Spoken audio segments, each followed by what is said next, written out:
Alhamdulillahirabbil alamin wa bihi nasta'in ala umuri dunya waddin wassalatu wassalamu ala asyrafil anbiya'i wal mursalin wa ala alihi wa sahbihi ajma'in amma ba'du. Rabbi shrah li sadri wa yassir li amri wahlul 'uqdatam min lisani yafqahu qawli. Apakah suara Uma jelas pada pagi hari ini? Kalau jelas boleh begini teman-teman sekalian. Alhamdulillah. Baik, yang Uma hormati seluruh keluarga besar Ustazat Asatidz Maskanul Hufaz, seluruh pengasuh, para santri-santri dan teman-teman dimanapun berada. Hari ini insya Allah kita akan membahas mengenai sesuatu yang tidak mudah dilakukan, mudah dikatakan tapi berat dilakukan. Dalam kehidupan kita ada kalanya kita merasa terzolimi, merasa tersakiti dengan perkataan seseorang, perbuatan seseorang, yang mungkin dia sengaja atau mungkin dia tidak sengaja, lantas kita tidak suka padanya, kita marah kepadanya, dan kita tidak mau memaafkannya. Itu terjadi dalam kehidupan kita. Tapi ternyata, Masya Allah, dalam agama kita ini, kita diajarkan untuk menjadi orang yang mudah memaafkan kesalahan orang lain, bagaimana kita ingin agar Allah memaafkan semua kesalahan-kesalahan kita. Baik, mari kita lihat bagaimana sabda Rasulullah SAW berkenaan dengan apabila ada seseorang yang menyakiti kita. Dalam kehidupan kita ini pasti ada orang yang menyakiti kita, pasti teman-teman sekalian. Nggak ada dalam kehidupan ini orang-orang yang 100% sayang sama kita, nggak ada, mustahil. 100% cinta sama kita, mustahil. Yang namanya cinta pasti ada benci. Ada orang benci pada kita. Jangankan kita, Rasulullah SAW ada yang benci. Ada orang yang sayang sama kita, ada orang yang tidak suka sama kita, itu pasti. Ada orang yang bahagia melihat kita mendapatkan kenikmatan, ada orang yang iri dengki, itu pasti, selalu seperti itu. Terkadang orang-orang ini mengucapkan sesuatu atau melakukan sesuatu yang membuat kita sulit memaafkan mereka. Tapi lagi-lagi hari ini kita belajar bagaimana Islam meminta kita untuk menjadi orang yang pemaaf. Apa kata Rasulullah SAW dalam hadis riwayat Abu Daud dan Tirmidzi? Jika ada seseorang yang menghinamu dan mempermalukanmu dengan sesuatu yang ia ketahui ada pada dirimu, maka janganlah engkau membalasnya dengan sesuatu yang engkau ketahui ada padanya. Akibat buruk yang dia lakukan, biarlah dia menanggung. Rasulullah ingatkan kalau ada seseorang yang mengejek kita, menghina kita, dan kita tahu istilahnya, kita tahu kamu mengejek saya, menghina saya juga tahu loh kartumu istilahnya. Saya juga tahu loh engkau ini sesungguhnya siapa, saya bisa aja buka aibmu. Tapi kata Rasul, kalau ada orang yang mempermalukan kita, menghina kita, dan kita tahu dia juga punya aib sebetulnya, apa kata Rasul? Jangan membalas hal tersebut, dia melakukan hal buruk biar Allah yang membalasnya, dan dia menanggung dosa-dosanya. Begitu pesan Rasulullah SAW. Tentu teman-teman sekalian, sulit, berat bagi kita, pada orang yang berbuat salah, menyakiti kita, berat bagi kita untuk memaafkannya. Rasa sakit hati, rasa dizolimi, berat bagi kita untuk memaafkannya. Pasti ada keinginan untuk membalasnya. Biasanya seperti itu. Namun, lihatlah bagaimana Islam ini mengajarkan kita, bagaimana mulianya akhlak-akhlak Rasulullah SAW dalam perihal memaafkan. Teman-teman, ketika ada orang mencela, menjatuhkan, bahkan ada yang mengatakan fitnah itu lebih kejam dari pembunuhan, ada orang yang mencoba mencemarkan nama baik kita, memfitnah kita, ghibah, membicarakan kita di belakang, atau perbuatan zalim lainnya terjadi pada diri kita. Padahal kita juga tahu sebenarnya ada kok keburukan dia, tapi kita tahan lisan ini untuk tidak membuka aib dia, kita tidak balas dia. Kata Rasul apa? Biarkan. Apa yang dia lakukan itu perbuatan dosa, dan dia akan menanggung dosa itu. Ingat kalimatnya, in ahsantum li anfusikum wa in asa'tum falaha. Kebaikan yang kita lakukan kembali untuk diri kita. Kejahatan yang kita lakukan, kejahatan yang kita sendiri lakukan, kembali untuk diri kita. Jadi nggak usah repot-repot untuk membalas segala sesuatu, karena orang yang jahat, orang yang berbuat dosa, orang yang berbuat zalim, dia sedang jahat pada dirinya sendiri. Allah pasti akan balas, dan dia sedang menganiaya dirinya sendiri. Itu sebabnya Rasul katakan, jangan dibalas, karena sesungguhnya dia menanggung dosanya. Oleh karena itu, hendaknya setiap muslim, setiap kita, berusaha dengan pertolongan dari Allah, agar kita hati bersih sehingga kita mudah memaafkan kesalahan orang lain. Kalau teman-teman tidak memaafkan perilaku buruk orang tersebut, teman-teman ingat bertahun-tahun dia jahat sama saya, dia lisannya menyakiti saya, sengaja maupun tidak sengaja. Perbuatan menyakiti saya. Yang rugi siapa? Yang rugi teman-teman. Teman-teman pikir bertahun-tahun, teman-teman marah bertahun-tahun, teman-teman dendam bertahun-tahun. Susah. Siapa yang susah? Diri sendiri yang susah. Hati kotor, pikiran kotor, susah. Sementara kalau teman-teman beramal saleh, menghafalkan Quran, melakukan perbuatan-perbuatan saleh, butuh hati yang bersih dan pikiran yang bersih. Tapi kalau hatinya kotor, benci, marah, dendam, yang rugi teman-teman sendiri. Karena ada kotor di sini. Begitu teman-teman sekalian. Oleh karena itu, apapun yang terjadi dalam kehidupan kita, kadang kita dengar satu, kadang kita dengar yang lain. Tidak semua isu yang sampai ke telinga kita itu kita terima mentah-mentah, lantas kita membenci seseorang. Kan ada begitu ya? Tahu nggak sih? Nih contoh, si Fulan itu membicarakan kamu loh, katanya kamu begitu, begini, begitu, begini. Nggak semuanya isu yang sampai ke telinga kita, kita telan mentah-mentah. Sehingga nggak adil rasanya. Hanya mendengarkan gosip-gosip omongan orang, kemudian kita benci terhadap orang tersebut. Jadi, apapun itu kasusnya yang membuat kita marah, membuat kita kesal, hendaklah lagi-lagi kita minta sama Allah, ya Allah bersihkan hati ini, mudahkan ya Allah dalam memaafkan, sehingga hati bersih, pikiran bersih, sehingga kita bisa fokus dalam melakukan amal saleh. Teman-teman sering bertemu kan orang-orang saleh yang wajahnya berbinar, bercahaya. Allah kasih cahaya pada wajah orang-orang saleh karena hati yang bersih, pikiran yang bersih. Hati yang bersih membuat beliau fokus dalam beribadah, membuat fokus dalam berbuat baik. Tapi hati yang kotor, ada iri, dengki, marah, dendam, akan terlihat juga dalam pancaran mata, akan terlihat juga dalam pancaran wajahnya. Teman-teman yang dirahmati oleh Allah Subhanahu wa taala, kenapa kita harus jadi orang yang pemaaf? Karena Allah menyukai orang yang punya sifat mulia itu, yaitu yang mudah memaafkan orang lain. Karena orang-orang yang seperti itu akan diberikan ganjaran, diberikan pahala. Karena kalau kita membalas perilaku buruk orang lain terhadap kita, saling mempermalukan, saling menjatuhkan, konfliknya tidak kunjung usai. Permasalahannya tidak akan pernah selesai. Permusuhan akan tetap terus ada jika kita saling membalas satu sama lain. Betul ya? Teman-teman marah. Teman-teman marah di sosial media. Yang dengar marah, reaktif. Ngomong lagi di sosial media, marah lagi. Ada berhentinya nggak? Nggak ada. Yang ada permusuhan terus-menerus. Tidak akan kunjung usai. Dendam terus-menerus. Tapi kalau ada satu yang menurunkan amarahnya, maka segala sesuatu bisa selesai dengan baik, dengan damai. Itu sebabnya kita diajarkan untuk mudah dalam memaafkan. Walaupun aplikasinya susah, itu sebabnya mudah memaafkan ciri dari orang bertakwa. Dalam surah Ali Imran 133 sampai 135. Salah satu ciri orang bertakwa, dia mudah memaafkan orang lain. Termasuk mudah memaafkan orang lain, teman-teman semua, itu adalah akhlak dari ibadur rahman. Akhlak dari hamba Allah yang beriman. Dalam surah Al-Furqan ayat ke-63, Allah Subhanahu wa taala berfirman, "A'udzubillahi minasyaitonir rajim, wa idza khatabahumul jahiluna qalu salama." Ketika ada orang jahil, ada orang yang menyapa kita, mengata-ngatai kita, memfitnah kita, mengucapkan kata-kata yang menyakiti hati kita, apa yang kita ucapkan? Qalu salama. Ucapkan kalimat-kalimat yang mengandung keselamatan. Ucapkan kalimat-kalimat yang baik. Itu ciri dari ibadur rahman, hamba Allah yang beriman, hambanya Allah. Dia kalau ada orang jahat, qalu salama. Dalam Al-Furqan ayat 63.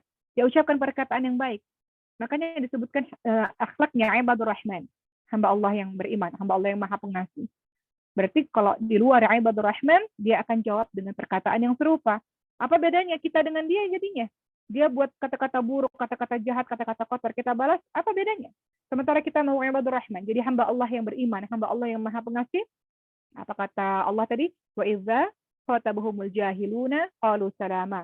Kalau ada orang jahat, kalau ada orang yang mengata-ngatai kita, ucapkan kata-kata yang penuh keselamatan. Sehingga teman-teman sekalian, ada seorang syekh bernama Syekh Muhammad ketika membahas ayat ini, ayat Al-Furqan 63, beliau mengatakan, suara Uma jelas? Baik, suaranya jelas ya. Suaranya kecil ya. Apakah suara Uma kecil? Atau jelas? Jelas, baik. Baik, saya lanjutkan. Uma lanjutkan. Kata Syekh Muhammad dalam surah Al-Furqan ayat 63. Jika ada orang jahil yang mengejek, maka balaslah dengan mengucapkan doa kebaikan. Semisal, contohnya, jazakallah khairan. Jadi jawabnya malah jazakallah khairan, atau perempuan jazakillah khairan. Ketika ada orang jahat sama kita, orang mengejek-ngejek kita, orang jahil, kita jawab jazakallah khairan. Semoga Allah membalas kebaikan. Kita balas dengan doa, Masya Allah. Nggak semua orang bisa melakukan itu. Banyak ya kita lihat, ada juga beberapa orang yang nggak apa-apa kok, ikhlas, nggak apa-apa kok. Nggak apa-apa dia mau ngomong apa, nggak apa-apa. Alhamdulillah. Jazakallah khairan, jazakumullah khairan. Semoga Allah membalas kebaikanmu itu. Artinya ya semoga Allah kasih hidayah, semoga engkau tidak lagi mengucapkan hal-hal demikian kepada orang lain, semoga Allah mengubah akhlakmu dan sebagainya. Setelah kita ucapkan jazakallah khairan atau jazakillah khairan, maka berpaling daripadanya. Tidak perlu berbicara dan melakukan hal-hal lainnya. Itu menurut Syekh Muhammad ketika beliau melihat surah Al-Furqan ayat 63. Ketika ada orang jahil, maka ucapkanlah salam, qulu salam, ucapkan kalimat yang penuh keselamatan. Apa maknanya? Kata Syekh Muhammad, maknanya adalah ya udah, ucapkan keselamatan, semoga Allah membalas kebaikan-kebaikanmu. Setelah itu pergi dan tinggalkan. Tidak perlu terlibat perdebatan panjang, debat kusir, marah dan sebagainya. Makanya Rasul katakan apa? Orang yang kuat adalah orang yang menahan marah. Bukan pandai bergulat. Orang yang paling kuat adalah orang yang menahan marahnya. Dalam menahan marah dan mudah memaafkan, itu ada ketawaduan. Ada yang namanya lapang hati, berbesar hati. Ada yang namanya kedewasaan dan kematangan. Tidak mau terlibat dalam perbicaraan, debat kusir yang tidak ada manfaatnya. Begitulah teman-teman sekalian. Berikutnya, teman-teman lihat dalam surah Fussilat ayat 34-35. Allah Subhanahu wa Ta'ala berfirman yang artinya, tidaklah sama kebaikan dengan kejahatan. Tolaklah kejahatan itu dengan cara yang lebih baik. Maka tiba-tiba orang yang antaramu dan antara dia ada permusuhan, seolah-olah menjadi teman yang sangat setia. Sifat-sifat yang baik itu tidak dianugerahkan, melainkan kepada orang-orang yang sabar. Dan tidak dianugerahkan, melainkan kepada orang-orang yang memiliki keuntungan yang besar. Fussilat ayat 34-35. Disebutkan, kalau kita membalas keburukan dengan kebaikan, maka akan terjadi pertemanan di sana. Terjadi kedamaian di sana, menjadi seorang teman yang sangat baik. Dan sifat-sifat pemaaf itu, sifat-sifat orang yang membalas keburukan dengan kebaikan itu hanya diberikan pada orang-orang yang sabar. Dan orang-orang yang sabar, kata surah Fussilat 34-35, dia mendapatkan keuntungan yang besar. Jadi gampang melihat orang sabar atau enggak dalam dia berinteraksi, dia mudah memaafkan, dan dia membalas keburukan dengan sebuah kebaikan. Masya Allah, banyak umat ketemui orang-orang saleh-salehah seperti ini, Masya Allah.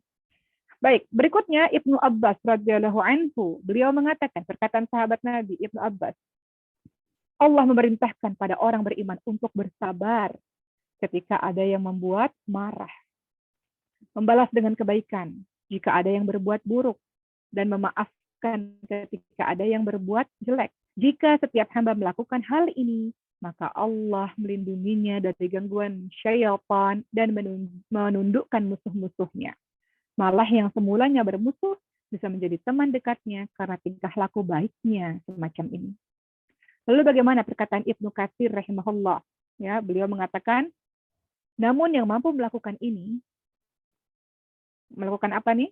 Melakukan dalam surah Fussilat tadi ya, membalas keburukan dengan kebaikan. Kata Ibnu Katsir apa? Orang-orang yang mampu melakukan ini, membalas keburukan dengan kebaikan, adalah orang-orang yang memiliki kesabaran yang luar biasa. Kenapa? Karena membalas orang yang menyakiti kita dengan kebaikan adalah sesuatu yang sangat berat bagi setiap jiwa. Nggak mudah. Apakah Uma yang berbicara ini mudah? Nggak mudah juga. Uma juga berusaha dan berjuang untuk itu misalnya.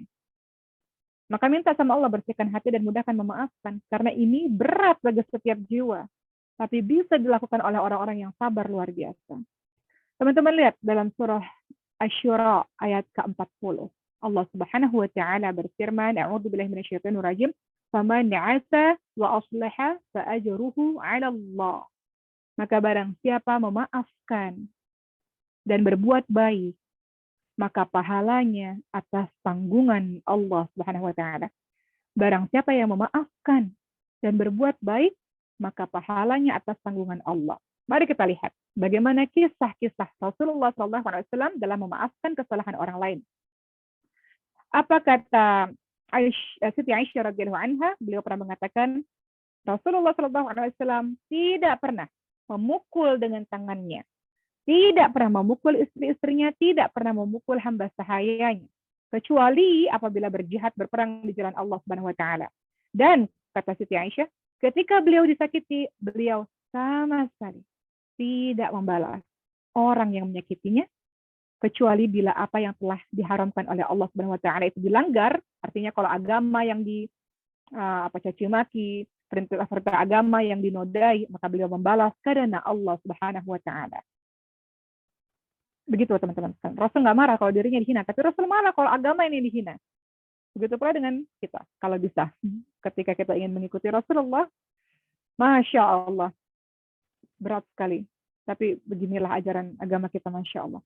Ibnu Mas'ud radhiyallahu anhu, beliau pernah berkata, seolah-olah aku masih dapat melihat Rasulullah SAW ketika beliau menceritakan seorang nabi dari para nabi.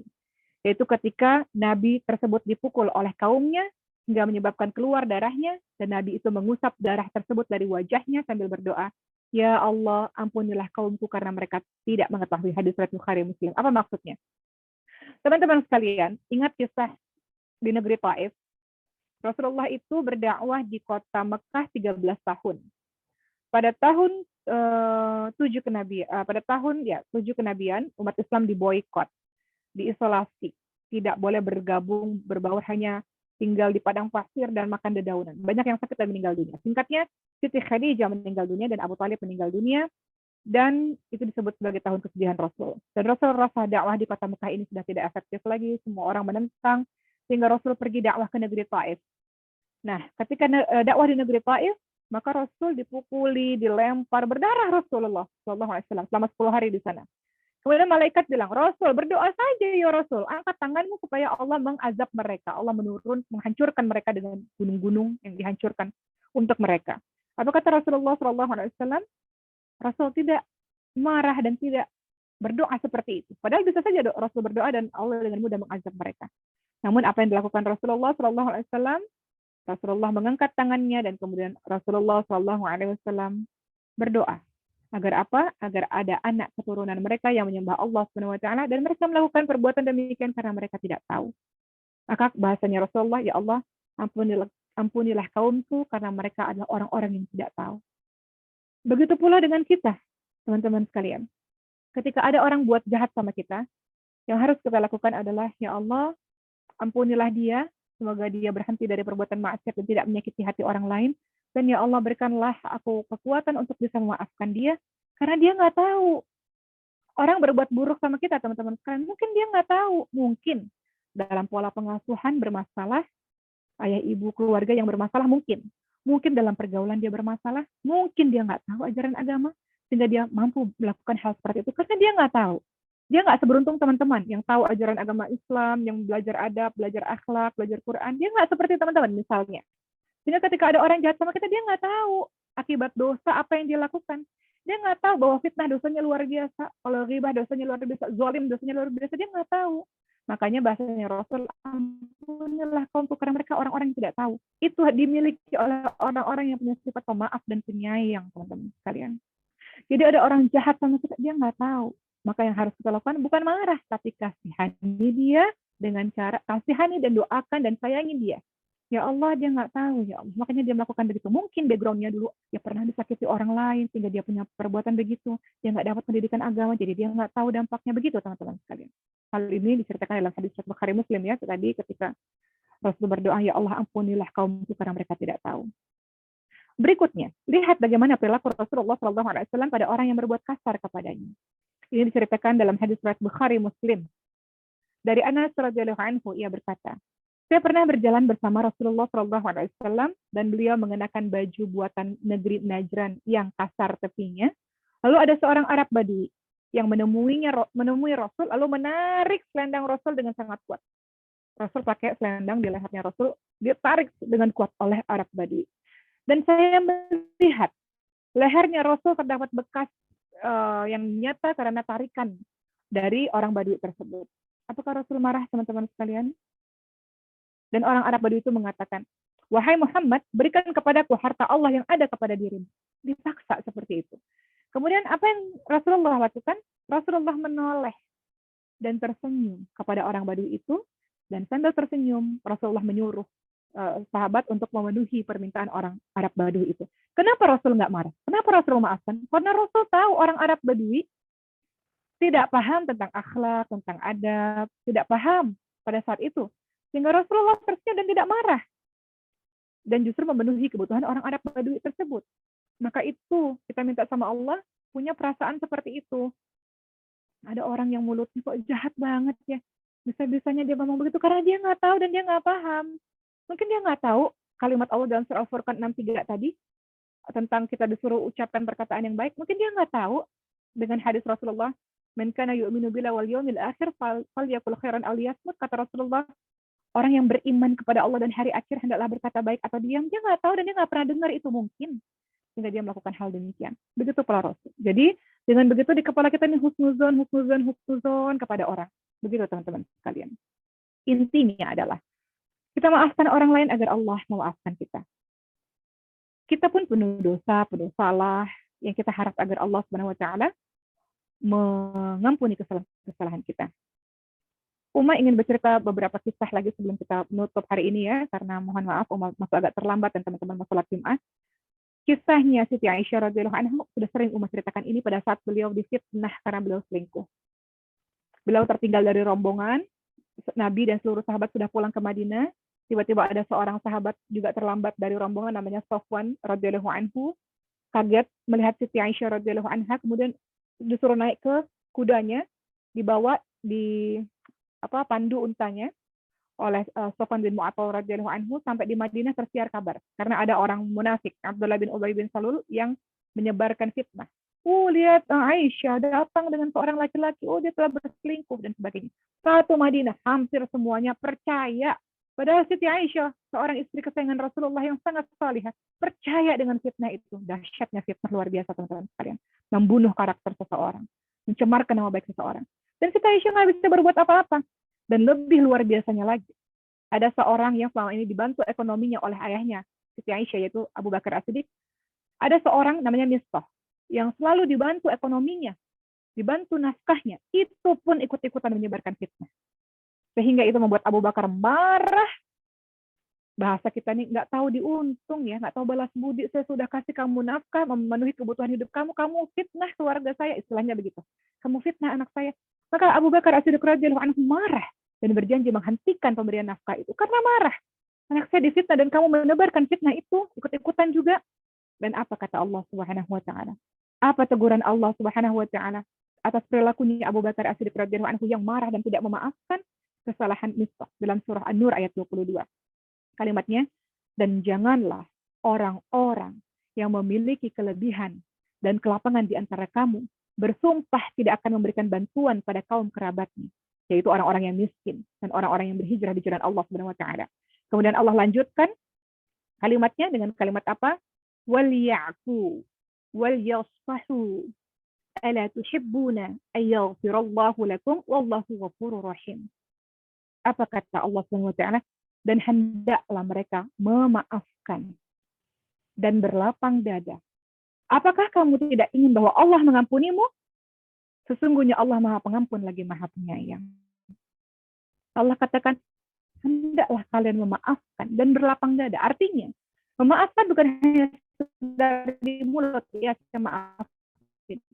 Tapi berlapang dada, minta sama Allah, ya Allah, saya maafkan dia, ya Allah. Berikan kelapangan hati dalam hatiku ini, ya Allah, supaya bisa memaafkannya. Allah tidak hanya minta kita memaafkan, tapi juga berlapang dada. Artinya, kan banyak orang mengatakan, ya saya maafin, tapi saya nggak akan pernah bisa lupa dia seumur hidup saya. Itu di lisan. Tapi Allah Subhanahu wa taala ingatkan, maafkan dan lapang dada, minta Allah bersihkan hati kita. Umat tahu banyak di sini murid-murid yang bermasalah dengan orang tuanya, marah sama orang tuanya. Masuk hufaz itu karena marah sama orang tuanya. Maafkan teman-teman sekalian. Orang tua kita nggak lama kok, mumpung masih ada usianya beliau manusia biasa, maafkan dan lapang dada. Mungkin di sini ada teman-teman lain yang punya suami atau yang punya teman, yang punya adik bermasalah. Maafkan dia dan berlapang dada. Apa kata Allah? Apakah kamu tidak ingin bahwa Allah mengampunimu? Engkau juga punya banyak salah. Kita ini banyak dosa, teman-teman sekalian. Kita ini banyak salah, banyak maksiat kan? Kalau mau jujur, kita ingin Allah memaafkan kita kan, teman-teman sekalian. Maka minta sama Allah, ya Allah, berikan saya kekuatan untuk bisa memaafkan dia walaupun susah, ya Allah. Saya ingin menjadi orang baik, ya Allah. Ingin menjadi orang saleh-salehah yang hatinya bersih. Jadi saya bisa fokus dalam menghafalkan Al-Quran. Bisa fokus dalam belajar agama. Tadi ya ayat Surah An-Nur ayat ke-22. Luar biasa. Tidak mudah ya difitnah luar biasa, dicemarkan nama baik, tapi Allah kata maafkan. Lapangkan dosanya oleh Allah Subhanahu wa taala. Ya. Begitulah teman-teman semua, setelah mendengar ayat itu kemudian Abu Bakar berkata, baiklah, demi Allah, sungguh aku ingin agar Allah mengampuni semua kesalahan-kesalahan aku, kata Abu Bakar. Maka dengan begitu kemudian Abu Bakar memberi nafkah kepada Mistah seperti dahulu, ya, tetap memberi nafkah walaupun Mistah telah berbuat jahat kepada Siti Aisyah radhiyallahu anha. Berikutnya teman-teman semua, dalam kisah ini juga ada satu pembelajaran penting sekali. Siti Aisyah ini difitnah luar biasa. Ini menjadi kesempatan bagi madu-madunya, istri Rasulullah lainnya, untuk juga menjelek-jelekkan Siti Aisyah. Supaya perhatiannya Rasul kepada istri-istri yang lain kan. Karena Aisyah ini istri yang sangat dicintai oleh Rasulullah. Rasul bertanya kepada salah satu istrinya namanya Zainab. Wahai Zainab, apa yang kamu lihat tentang Aisyah? Betulkah Aisyah berselingkuh? Betulkah Aisyah melakukan hal demikian? Tanya Rasul. Bisa saja. Yang lain-lain ikut-ikutan ghibah. Yang lain ikut-ikutan, iya kayaknya betul deh. Atau yang lain, seperti kita. Seringkali ketika orang ngomongin orang, kita kan bilang, iya sih, saya juga tahu sih sebetulnya. Oh dia tuh begitu, begini, begitu, begini. Bisa. Tapi Zainab, istrinya Rasul mengatakan, wahai Rasulullah, aku menjaga pendengaran dan penglihatanku. Demi Allah, selama ini aku tahu dalam penglihatan dan pendengaranku, dia adalah orang yang baik. Padahal bisa saja Zainab menjatuhkan Siti Aisyah radhiyallahu anha. Tapi beliau mengatakan, aku melindungi pendengaran dan penglihatanku. Aku nggak lihat sama sekali dengan mata kepalaku. Aku nggak tahu apa-apa. Yang aku tahu dia orang baik. Begitulah seharusnya yang kita ingin terapkan dalam kehidupan kita. Pelajaran apa yang kita bisa dapatkan dari kisahnya Siti Aisyah dalam peristiwa berita dusta ini, ketika beliau difitnah luar biasa, dan ketika Abu Bakar As-Siddiq memaafkan kesalahan Mistah? Pertama, memaafkan orang lain adalah sebab Allah memberikan ampunan kepada kita. Kedua, wajibnya memberikan maaf ketika ada orang yang bertaubat dan mau memperbaiki dirinya. Setiap teman-teman kita berbuat salah kan? Ketika dia sudah bertaubat, ketika dia sudah bertekad memperbaiki dirinya, minta sama Allah untuk kita mudah memaafkannya.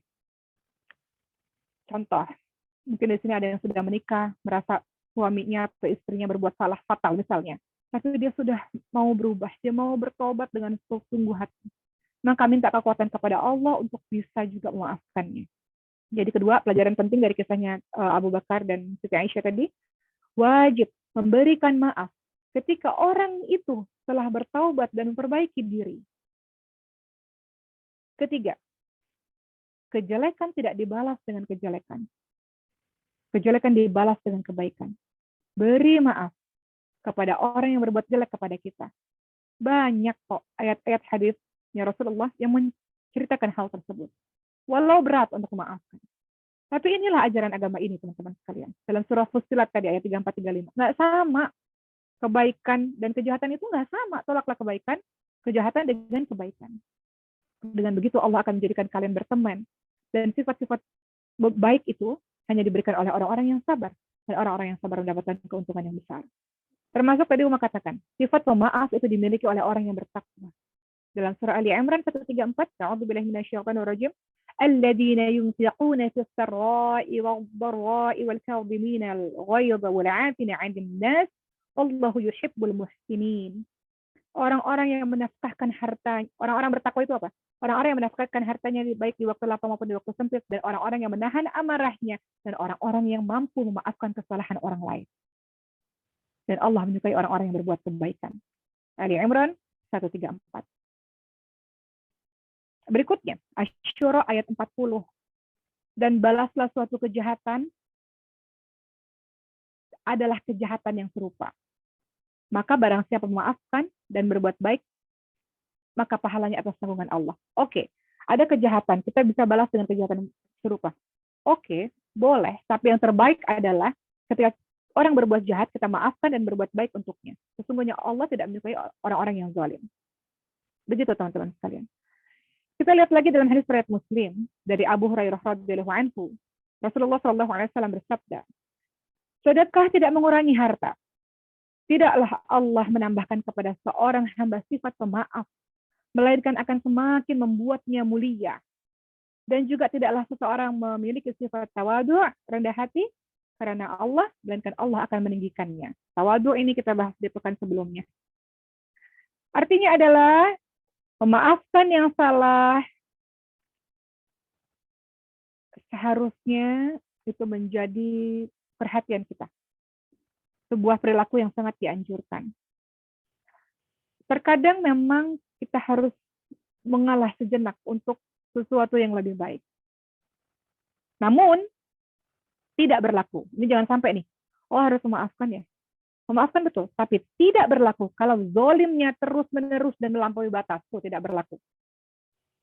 Betul, kita menjadi pribadi yang pemaaf ketika ada orang yang jahat sama kita, betul. Tapi kalau zolimnya berketerusan dan melampaui batas, dalam surah Asy-Syura ayat 39 disebutkan, dan bagi orang-orang yang apabila mereka diperlakukan dengan zalim, mereka membela diri. Mudah-mudahan bisa dipahami ya. Jadi jangan bilang, aku udah dizalimi, disakiti, dipukulin. Misalnya nih, misal contoh, dalam rumah tangga, di KDRT, dipukulin, dihina, dicaci maki. Oh iya, katanya aku harus jadi orang pemaaf. Pemaaf itu adalah bagian dari orang yang bertakwa. Tidak berlaku bagi zalim yang terus-menerus dan zalim yang melampaui batas. Dalam surah Asy-Syura ayat 39 disebutkan, bagi orang-orang apabila mereka diperlakukan dengan zalim, mereka membela diri.